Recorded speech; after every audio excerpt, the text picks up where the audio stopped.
कार्यक्रमामध्ये आपल्याला पहिला फोन आलेला आहे बदलापूरवरून नीता यांचा। नीता ताई, काय प्रश्न आहे तुमचा? बोला नीता ताई। हॅलो, बोला स्मिता।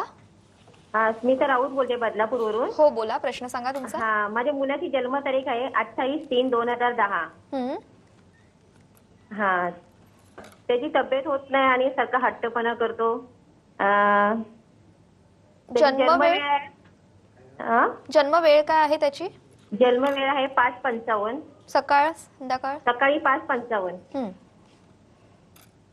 हॅलो, हां, आणि जन्म ठिकाण? जन्म ठिकाण आहे बदलापूर। नक्कीच मॅडम, जन्मतारीख 28 सांगितली का? 28/3/2010 बरोबर। आता मॅडमनी जो प्रश्न विचारलेला आहे की तो खूप हट्टीपणा खूप जास्ती आहे त्याच्यामध्ये, त्याला स्वतःच्या मनाच्या गोष्ट करणं खूप आवडतं आणि त्यावेळेला काय होतं, कधी जर त्याच्या मनासारखी गोष्ट झाली ना तो खूप डिप्रेशन मध्ये जातो किंवा खूप जास्त चिडचिड करतो।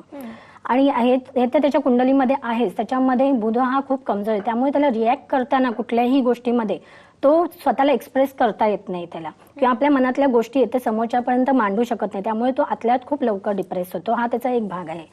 तसंच मॅडमची जी वास्तू आहे, मॅडमच्या वास्तूच्या वायव्य आणि ईशान्य दिशेला पण दोष आहे। आता हे त्याच्या कुंडलीहून आपल्याला समजतं, तर त्यांनी या दोषावर जर उपाययोजना केल्या आणि त्यांनी जर समजा त्याला दर बुधवारी गाईला हिरवा चारा किंवा गणपतीची उपासना करायला दिली तर त्याच्यामध्ये खूप बदल त्यांना चांगले बदल त्यांना दिसतील। नक्कीच।